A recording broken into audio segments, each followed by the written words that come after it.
श्री स्वामी समर्थांना असा नमस्कारा, तुमच्या सगळ्या इच्छा पूर्ण होईल. जर तुम्ही स्वामी सेवा करत असाल किंवा करत नसाल तर स्वामी सेवा करायला सुरुवात करा. कोणतीही समस्या असू द्या, आपल्या ह्या सेवेनं पूर्ण होतातच.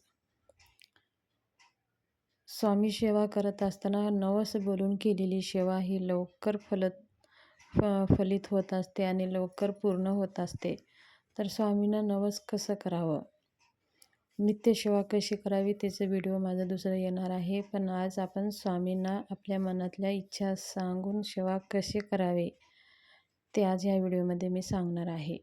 नवीन आला असाल तर व्हिडिओला एकदा सबस्क्राईब करून, लाईक करून, बेल आयकनचं बटन दाबून ठेवा. अशी नवनवीन माहिती तुम्हाला येत जाईल. स्वामींना जर सेवा आपल्याला काही मनोकामना पूर्ण करून घ्यायची असेल तर स्वामीला नवस करण्यासाठी आपल्याला समोर स्वामींचं फोटो किंवा स्वामीच्या मंदिरात जावं लागेल. तर स्वामीच्या मंदिरात जाऊ शकत नसेल तर घरामध्ये आपल्याला स्वामी महाराजांचा फोटो असायला हवा. नारळ लागणार आहे आणि थोडीशी 5 रुपये 10 रुपयाची खडी साखर आणि 11 रुपये दक्षिणा आणि एक फूल किंवा हार हे आपल्या हातामध्ये, दोन्ही हातामध्ये धरायचं आहे. शेंडा महाराजाकडे होईल असं आपल्या हातामध्ये धरायचं आहे. स्वामींना सांगायचं आहे आपल्या मनातले जे काही दुःख आहेत स्वामी महाराजांना सांगायचं आहे. आणि स्वामी महाराजांना सांगायचं आहे की महाराज, मी आजपासनं श्री स्वामी समर्थ सारामृतांचे 108 पारायण किंवा 51 पारायण किंवा 21, 11 यथाशक्ती जेवढे पारायण तुम्हाला करायचे आहे ते स्वामींना सांगायचं आहे. त्याचबरोबर दररोज 11 माळी जप, त्याचबरोबर दररोज 11 वेळेस तारक मंत्र हे तुम्ही दररोज 21 दिवस, 40 दिवस, 11 दिवस, किती दिवसामध्ये ही सेवा तुम्ही करणार आहात किंवा तुम्ही 108 पारायण किती दिवसात करणार आहात हे किंवा 21 पारायण किती दिवसात करणार आहात ते तुम्ही आधी ठरवून घ्यायचं आहे आणि स्वामींना नवस बोलायचं आहे. आणि स्वामीला सांगायचं आहे की तुमच्या जीवनातल्या ज्या काही समस्या आहेत त्या समस्यापासून माझा हाल होऊ द्या.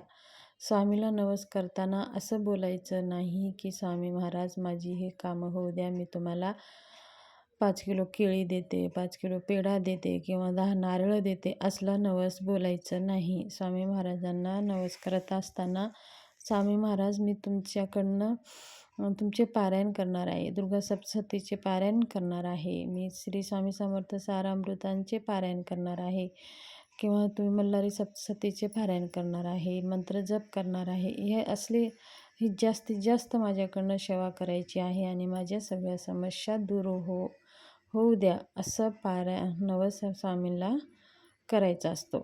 जर आपण हे सोडून जर दुसरं हे देतो ते देतो जर म्हणत आपण नवस केला तर स्वामी हे ब्रह्मांड नायक आहेत, आपण त्यांना काय देऊ शकत नाही. म्हणून ह्या सांसारिक वस्तू हे त्यांनीच बनवलेल्या आहेत, त्यांचंच त्याला आपण देतो. आपण फक्त स्वामींना वेळ द्यायचा आहे आणि आपण स्वामी सेवा करायला सुरुवात करायची आहे. जेवढे काही तुम्ही पारायण बोललात 21, 11, 51 हे पारायण जेवढे काही बोललात तेवढं पारायण आपल्याला करायचे आहे. तुम्हाला तर माहितीच आहे, श्री स्वामी समर्थ सारामृतांचे 21 अध्याय आहे. हे 21 अध्याय पूर्ण वाचले तर एक पारायण घडतो. 3 अध्याय रोज वाचले तर 7 दिवसात एक पारायण घडतं. रोज 7 अध्याय वाचले तर 3 दिवसामध्ये एक पारायण घडतं. तर तुम्ही कसं पारायण करणार आहात ते तुमच्यावर आहे. त्याचबरोबर हे पारायण जर संकल्प नवस बोलून संकल्प करून जर हे पारायण करत असाल तर आपल्याला काही नियम पाळायचे आहेत. पारायण करताना पारायणमध्ये खंड पडू देऊ नये शक्यतो. त्याचबरोबर नॉनव्हेज वर्ज्य आहे, ब्रह्मचर्याचं पालन आवर्जून करावं, नॉनव्हेज वर्ज्य करावं. घरचे लोक खात असेल तर खाऊ द्या, आपण जो व्यक्ती पारायण करतं त्यांनी आवर्जून पाळावं.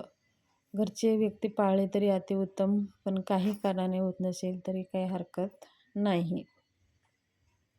अशा प्रकारे स्वामीला नवस बोला. बघा, तुम्हाला तुमच्या इच्छा स्वामी महाराज 3 तासातच तुम्हाला अनुभव येईल आणि हे 100% लोकांना अनुभव आलेली सेवा आहे. आणि तुम्ही ही असं नवस करा, कितीही नवस करा, म्हणजे तुम्ही 21 पारायणचं करा, 51 पारायणचं करा किंवा 51 पारायणचं करा. तर कोणतीही नवस कसं आहे कितीही पारायणचं नवस करा, पण ते पूर्ण झाल्यावर स्वामींना अजून खडी साखर, नारळ ठेवून स्वामींना सांगून या, की महाराज तुमच्या कृपेने माझी सेवा पूर्ण झाली आणि माझे कार्य पूर्ण झाले. धन्यवाद. माहिती कशी वाटली?